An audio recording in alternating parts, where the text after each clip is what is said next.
Chesterfield brings you Dragnet.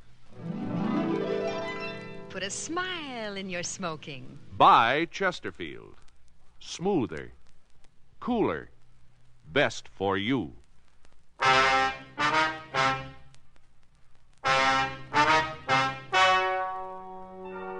Ladies and gentlemen, the story you are about to hear is true.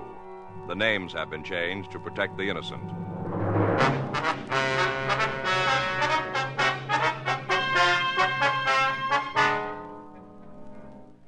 You're a detective sergeant. You're assigned a robbery detail. The owner of a small delicatessen reports that he's been robbed. He says the thief casually walked out of his store and disappeared. Your job? Find him.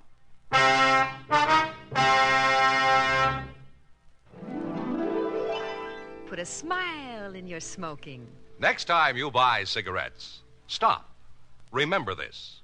In the whole wide world, no cigarette satisfies like Chesterfield. Put a smile in your smoking. Instantly, you'll smile your approval of Chesterfield's smoothness. So smooth, so satisfying. You want them mild. We make them mild. Mild and mellow, with the smooth and refreshing taste of the right combination of the world's best tobaccos. So next time you buy cigarettes, stop. Start smoking with a smile with Chesterfield. Smiling all the while with Chesterfield. Put a smile in your smoking, just give 'em a try. Light up a Chesterfield, they satisfy.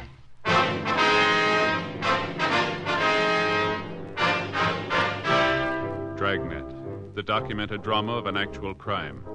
For the next 30 minutes, in cooperation with the Los Angeles Police Department, you will travel step by step on the side of the law through an actual case transcribed from official police files.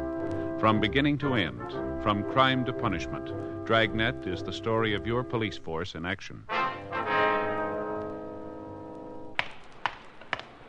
It was Sunday, October 9th. It was overcast in Los Angeles. We were working the day watch out of robbery detail. My partner's Frank Smith. The boss is Chief of Detectives Thad Brown. My name's Friday. I was on my way back from communications. It was 3:48 p.m. when I got to room 27A. Robbery. I got it. Robbery, Friday. Yeah, just a second. Give me that pad, man. Yeah. All right, go ahead, please. All right, I have it. What happened? How long ago? All right. Right away. Thank you. Guy came into a delicatessen over on Sunset. Took out a pretty big order. Yeah? Sack full of money.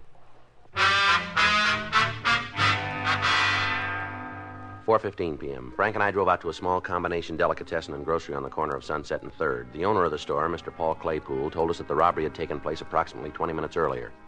He said that the patrol car officer who had answered his call had left to make an immediate search for the suspect. Gave a real good description, I did. Yes, sir, you said that. Kept my wits about me. All the time that young hoodlum was in the store, I was studying him. Didn't let him catch on, of course, but I was making mental notes. I wonder if you'd tell us just what happened, Mr. Claypool. How's that? Well, we'd like to hear about the robbery right from the beginning. Oh, checking up on me, huh? Sir? Making sure I give you the same story I gave that other cop. Oh, no, sir, that's not the idea. I told him everything there was to tell. Well, we'd like to hear it, too, that's all. You ain't going to hear nothing different from what he did. Well, would you tell us anyway? Well, if that's how you want it. This here crook fella came walking into my store, big as life. That's how it begun. Mm-hmm. That was about 20 minutes ago, was it? Oh, it might be 21 or 2, but now depends on how long you've been talking to me. Yes, sir. What did he say when he came in? Bandit fella? That's right. Nothing. What? Nothing. That's what he said. Not a single solitary word. I see. Didn't even open his mouth. Just handed me an envelope. Yeah? Sealed it was. Sealed up shut. Mm-hmm. Go ahead. Struck me as being kind of peculiar. What do you mean? Well, lots of my customers bring in lists of things they're supposed to buy. They don't seal them in no envelope, though. I see. My instinct sure was right. It wasn't no grocery list. It was far from it. Is that so? Note inside. Hand-printed it was. I see. Want to know what it said? Well, that would be nice, yes, sir. Take all of the money out of the cash register, put it in a paper bag, and hand it over. Uh-huh. That wasn't all. You want to hear the rest? If you would, please. Don't do any talking. Don't try to stop me. If you do, I'll kill you. That was the end of it. Do you still have this note, Mr. Claypool? Right over there. It's laying on the register. Wonder if we could see it, please. Well, that's up to you, I guess. Other cops said I wasn't to handle it on account of fingerprints. Well, we'll try to be careful with it. Help yourself. Ain't my place to take no chances on destroying valuable evidence. Yes, sir. Well, had it right, didn't it? Word for word. Yes, sir, you sure did. After you read this note, what'd you do, Mr. Claypool? I done just what it said. You gave him the money from the register? That's right. Put in a paper bag, a number 8. What's that, sir? 8. That was the size of the bag. Oh. How much money did you give him? All there was, a neighborhood of $50. Most of it in bills? Most, I'd say. A couple of 10s, 3 or 4 5s, some 1s. Rest was change. All right. What happened next? Fella took the bag, kind of grinned, and walked out. Looked real pleased with himself. Did you see where he went? Left the store. Yes, sir. I mean, after that. Turned down the street. Did you get into a car? I didn't see none. You didn't try to follow him? Nope. I didn't aim to stick out my neck none. Figured that was up to you fellas. That's right. Mr. Claypool, do you know if the robber had a gun? Must have. Did you see it? Nope.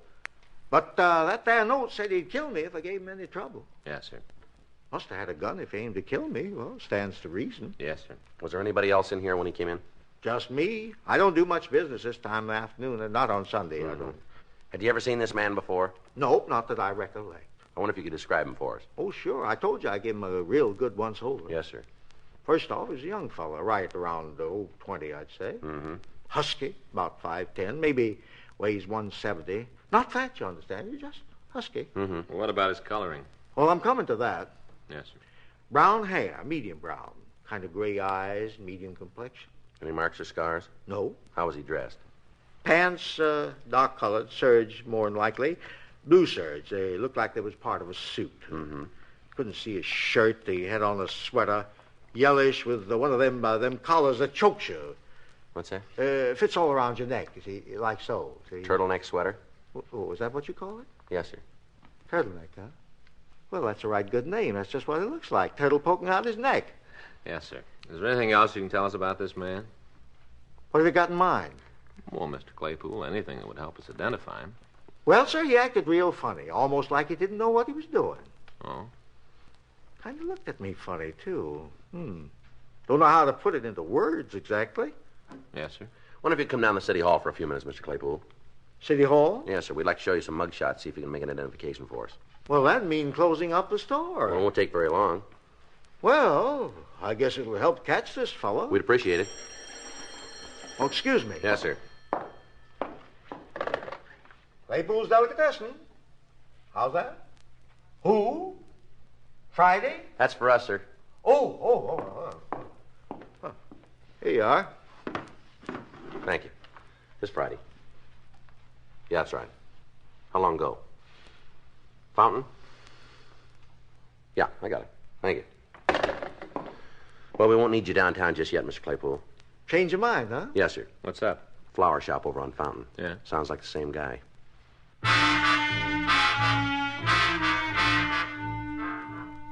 Frank and I told Mr. Claypool we'd check with him later. We left the delicatessen and drove out to the Pringer Flora shop on Fountain and Selma. 4:42 p.m., we talked to the victim, Miss Norma Devereaux. She seemed to be extremely agitated. She told us that a man had walked into the store about 4:30 and gave her a sealed envelope. She showed us the note the envelope had contained, and it appeared to be a duplicate of the note Mr. Claypool had been given. Did this man say anything to you, Miss Devereaux? I don't remember. I don't think so.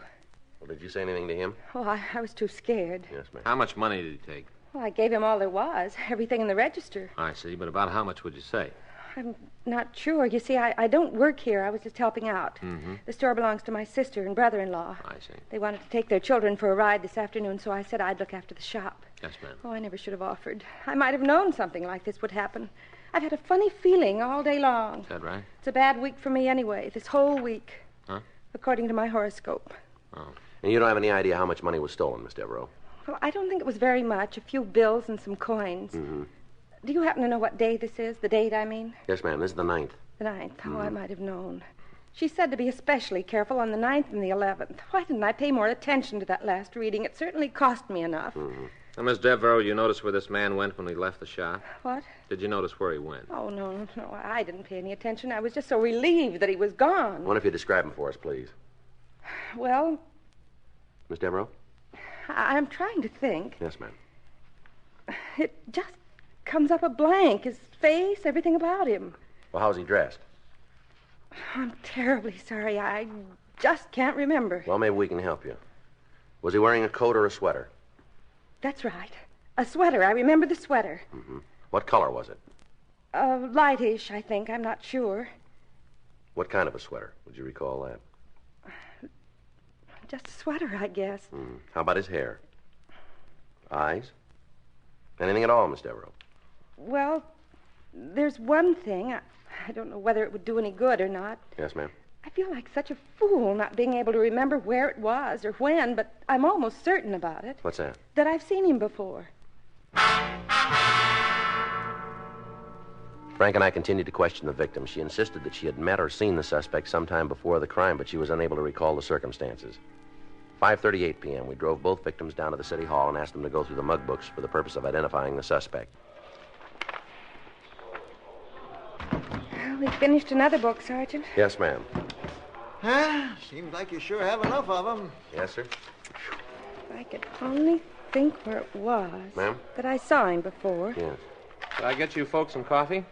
That sounds like a right good idea. How about you, miss? What? Would you like some coffee, too? Miss Devereaux. That's it.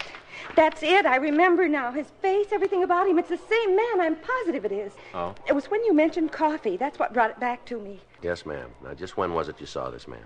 Oh, let's see. It was last week when I went shopping for a new coat. Tuesday. Yes, that's when it was. Tuesday. Mm-hmm. I was having lunch. The Fairway Cafeteria in Hollywood. Yes, ma'am. Well, it was crowded, and I was sitting alone. He came by and asked if he could use the same table. All right, go ahead. I nodded, and he sat down. I didn't pay any attention to him. Not really. I just went on and finished my lunch. He was still eating when I left. Mm-hmm. Anything else you can tell us about him? I think he had on the same clothes he was wearing today, the sweater anyway. I remember the sweater, real plain now. I see. Now, you're sure this was the same man who robbed you? Oh, yes, I know it was. Mm-hmm. That'll help, won't it? My remembering where I saw him? Well, it might. I'll bet he eats there all the time, at that same cafeteria. Yes, ma'am. We'll check on that. Oh, he does. I just feel certain of it. You'll see, Sergeant. It was fate that made me go into that restaurant, and it was fate that made him sit at my table. Yes, ma'am. It was all part of a big plan. Our meeting like that, and then him robbing me today. It was all part of a big plan so that you could catch him. Yes, that's right. And you will catch him. Don't you worry about that. You'll catch him. Fate's against him. Well, that makes us even then, doesn't it? What? So are we. Now that she remembered seeing the suspect before, Miss Devereaux confirmed Paul Claypool's description. We asked the victims to continue going through the mug books. They were unable to come up with an identification. 6:31 p.m., Frank and I drove them home, and we went off duty. The next day, October 10th, 10:05 a.m., we interviewed the day cashiers at the Fairway Cafeteria. They couldn't recall any specific customer who answered the suspect's description. 11:46 a.m., we went back to the office. Robbery Friday. Yeah, Larry. Mm-hmm. Well, thanks anyway. Right. Sloan. Yeah? Says he can't give us a lead from the way those notes were printed. Oh? Well, how about an early lunch today, huh? It's all right with me. Where do you want to go? Well, I don't care. How about you? Doesn't make any difference to me. Well, suggest someplace. No, I told you it doesn't make any difference. Well, I don't know why it always has to be up to me, Joe. Hmm? Where we eat. Why don't you decide once in a while? All right, fine. Let's go to that new Chinese place on Broadway. For lunch? Well, why not? Well, you don't want Chinese food for lunch, Joe. I don't. Of course not. Well, what do you got in mind? I might have known. Hmm? I'd end up making the choice. Sure is a problem, isn't it? Well, it gets kind of monotonous, that's all, buddy. Well, it's tough. Say, Yeah, something we can do for you? is this here where you the guys that handle robberies? Yeah, that's right. Like them two yesterday? Which two? Grocery store and flower shop? You know something about them, do you? Yeah, I know something. Well, just what is it? Who robbed them? I know who it was. Yeah. Well, I guess it was me.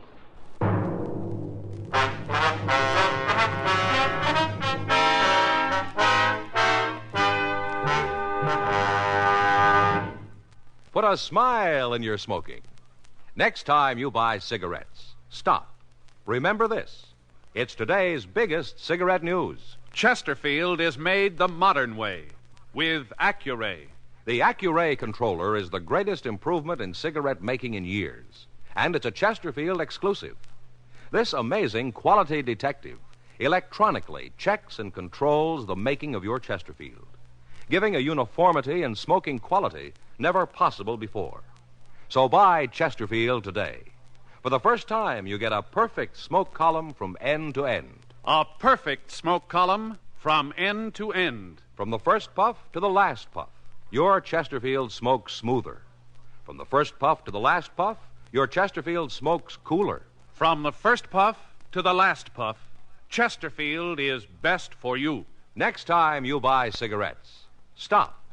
Remember, Chesterfield is made the modern way with Accuray. Put a smile in your smoking, just give 'em a try. Light up a Chesterfield, they satisfy.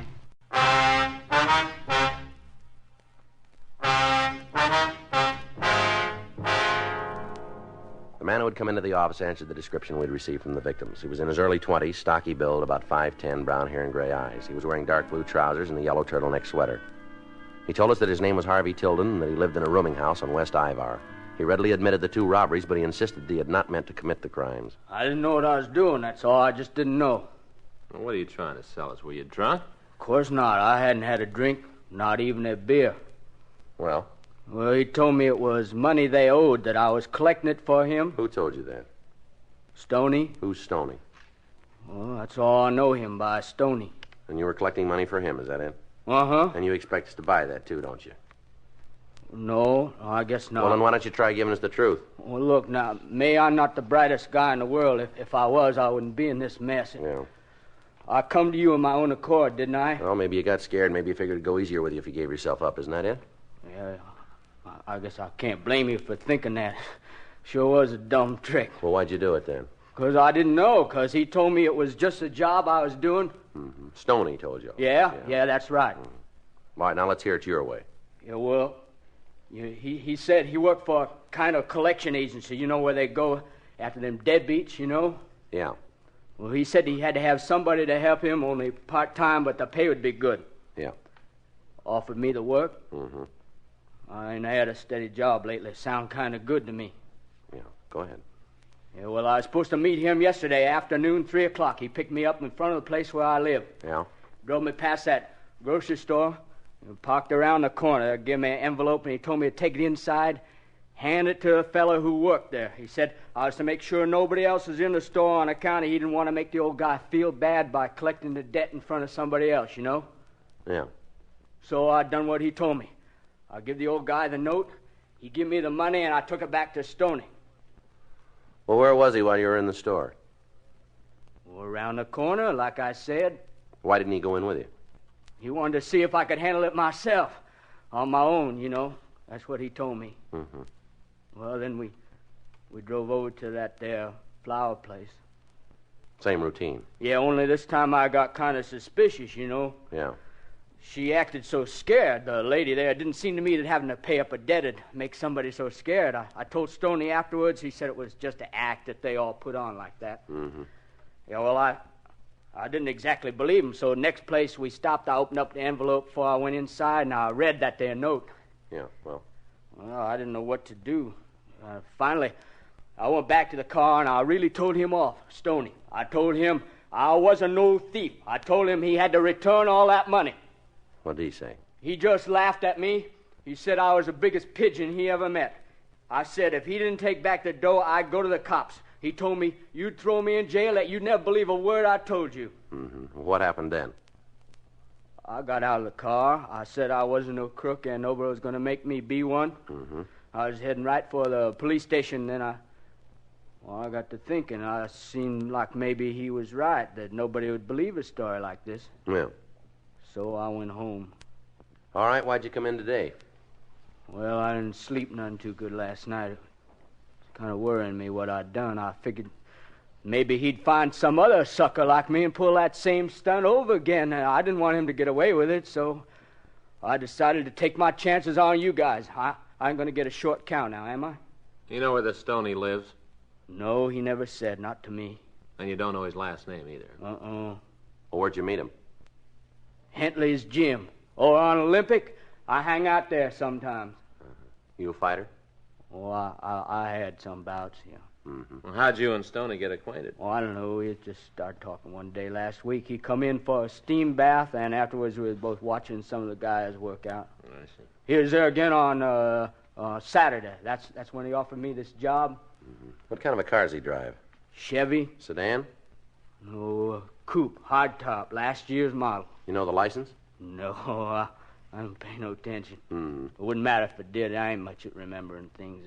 Yeah. Can you tell us what Stoney looks like? Yeah, why, he's a big fella, sharp dresser. How old is he? 35, maybe 40. What color's his hair? Sort of red. Anything else? Scars, anything like that? No. That's the whole story, huh? Yeah. You didn't know you were robbing those stores? You didn't have any idea? Honest, I didn't. Sounds crazy, don't it? Yeah, it does. Joe, talk to you for a minute. Yeah. You wait right there, Tilden. Yeah, okay. You must think we're pretty dumb, expecting us to fall for a line like that. Yeah. What's he take us for? I don't know. Couldn't be true, not a word of it. Yeah. Heck of it is. Yeah. Such a darn fool story, Joe. I just can't help believing him. Well, move over. So do I. Frank and I continued to interrogate the suspect. He maintained his innocence, and we were unable to shake him. We ran the name Harvey Tilden through R&I. They had nothing on him. We also ran the name Stoney through the moniker file, and we came up with two possibles. We pulled the mug shots and showed them to Tilden. He tentatively identified one of the photos, James Brightstone, but he wasn't positive. We telephoned Brightstone's last known address, a small downtown hotel. They told us he'd moved during the summer, and they had no idea of his present whereabouts. We checked DMV and our own vehicle records. They reported that a late-model Chevrolet was registered in Brightstone's name. Harvey Tilden was held in custody for further questioning. 4:08 p.m., Frank and I drove over to Hentley's gym on South Olympic and talked to the owner, George Hentley. What's right? That's it. Stoney, Right, huh? Yeah, that's right. Full name maybe James Brightstone. We're not sure. Now move away. Don't ring a bell. He in a fight game? Well, we aren't sure. How about a Harvey Tilden? You know him? That jerk, sure I know. He come here pretty often? Off and on. Used to do a little boxing. Had a perfect record. 6 fights, 6 KOs. He was punchy before he ever got in a ring.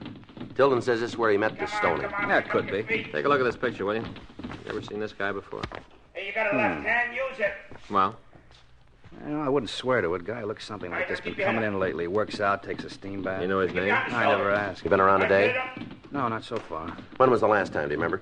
Now try right. End of last week, Friday, Saturday. Is he talking to Tilden? Oh, I don't know, maybe. Guys come in here, friendly type guys. They all talk to each other. All right, here's our card. So? If this fella comes back, give us a call, will you? Hey, you want him for something? We want to talk to him. Okay, if he comes in, I'll call you. Thanks. Sure, I'm a real obliging type fella. I got no beef with you cops. Be a waste of time, though. Calling you. If you want to see this guy, all you got to do is turn around. What's that? He just walked in the door. Frank and I talked to the man George Hentley had pointed out. He readily admitted that he was James Brightstone. He also admitted knowing Harvey Tilden. He said he had spent the previous afternoon in his room at the Jackman Hotel. We telephoned the hotel, but the clerk was unable to confirm Brightstone's alibi. 5:31 p.m. We drove the suspect down to the city hall and continued our interrogation. Look, why don't you guys just tell me what it is you want to know, spell it out in real big letters, and I'll give you the answer, same size. Where were you yesterday afternoon? Thought we already covered that. Let's go over it again. Okay, boys, I was in my hotel room. Well, the clerk doesn't back you up. Well, does he say I wasn't there? When was the last time you saw Harvey Tilden? Saturday over at the gym. Not yesterday, huh? Gym isn't open on Sundays. You know where Tilden lives? Nope. You picked him up at his rooming house yesterday, didn't you? Why would I be picking a crumb up like that? Did you offer Tilden a job? Oh, that's pretty funny. What's the joke? I ain't got a job myself. Did you ever take Tilden for a drive? Boys, I'm telling you, the only place I ever seen the guy is Hentley's gym. Yeah. He knows what kind of a car you got. Oh? Make and model. Well, maybe he's seen me in it. I didn't see him. Mm-hmm. Now, look, this Tilden fella, he's a screwball. He don't even know what time it is. Whatever he told you, you can forget it. Well, there are a couple of things we can't forget. Yeah? Tilden says you put him up to robbing 2 stores yesterday. Are you kidding? He says you hired him to work for you to collect some past due bills. Boy, this kid is really off his rocker, isn't he? Maybe. Where was I supposed to be while he was doing me these favors? Outside in your car waiting for him. Go on, boys. You interest me. Well, that's about it.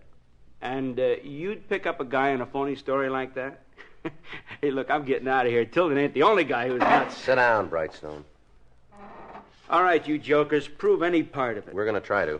I'd like to know how. We got a team out right now checking the neighborhood of both robberies. If anybody saw your car around those stores yesterday afternoon, you got trouble. I got news for you guys. It don't matter where I was yesterday. You can't tie me into these jobs. We'll see. Matter of fact, I'll give you a hand. I might have been driving around those stores yesterday. Is that right? Yeah, come to think of it, I went for a ride along about 2 o'clock. Slipped my mind before. Sure. Not that I know where Tilden pulled his heist. You don't, though? Sure, of course not. Then what makes you think you were in the vicinity? Well, I'm not saying I was. I'm saying I might have been. Yeah. Just where were you? Who knows? It took me a real long drive. What time did you leave your hotel? 2 o'clock, maybe? What time did you get back? Later. How much later? All right.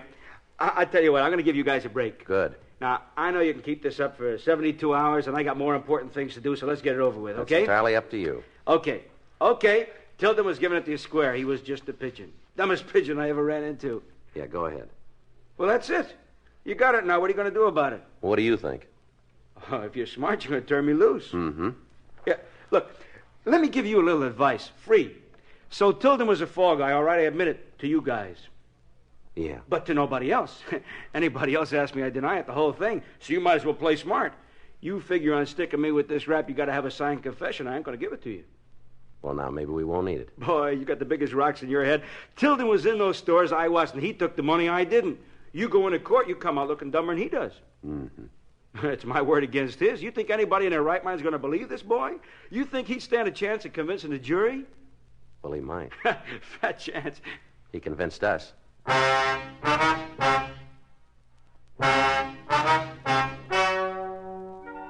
The story you have just heard is true. The names were changed to protect the innocent. On January 8th, trial was held in Department 98, Superior Court of the State of California, in and for the County of Los Angeles. In a moment, the results of that trial. Now, here is our star, Jack Webb. The date, June 19th. The man in question, Father. The gift for Father's Day, Chesterfield. Make it a point to pick up a couple of cartons, first chance you get. It's the easiest way I know to put a smile in Dad's smoking, and a nice way to remember a great guy.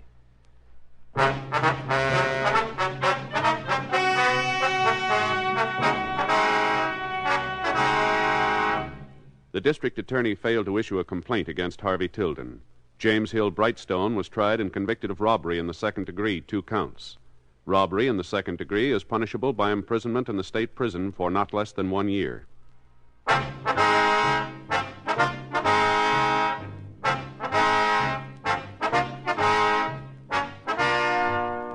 You have just heard Dragnet, a series of authentic cases from official files. Technical advice comes from the Office of Chief of Police W.H. Parker, Los Angeles Police Department. Technical advisors Captain Jack Donahoe, Sergeant Marty Wynn, Sergeant Vance Brasher. Heard tonight were Ben Alexander, Vic Rodman, Virginia Gregg, Eddie Firestone. Script by Frank Burt. Music by Walter Schumann. Hal Gibney speaking. Watch an entirely different Dragnet case history each week on your local NBC television station. Please check your newspapers for the day and time. Chesterfield has brought you Dragnet, transcribed from Los Angeles. This is it, L&M Filters. It stands out from all the rest. Miracle tip, much more flavor. L&M's got everything. It's the best. Notice the color of L&M's Miracle Tip. It's white, pure white, to give you the purest and best filter. And L&M gives you a rich, good-tasting, fully satisfying smoke, the kind you can get only from highest quality tobaccos. Buy L&M.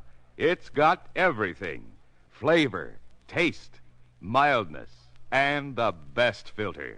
L&M. A courageous chaplain, honored as Mr. Citizen, thwarts a prison break and converts a juvenile delinquent to a new way of life. Don't miss Mr. Citizen this week. Check your local TV listings for time and station. Hear Dragnet next week, same time, same station.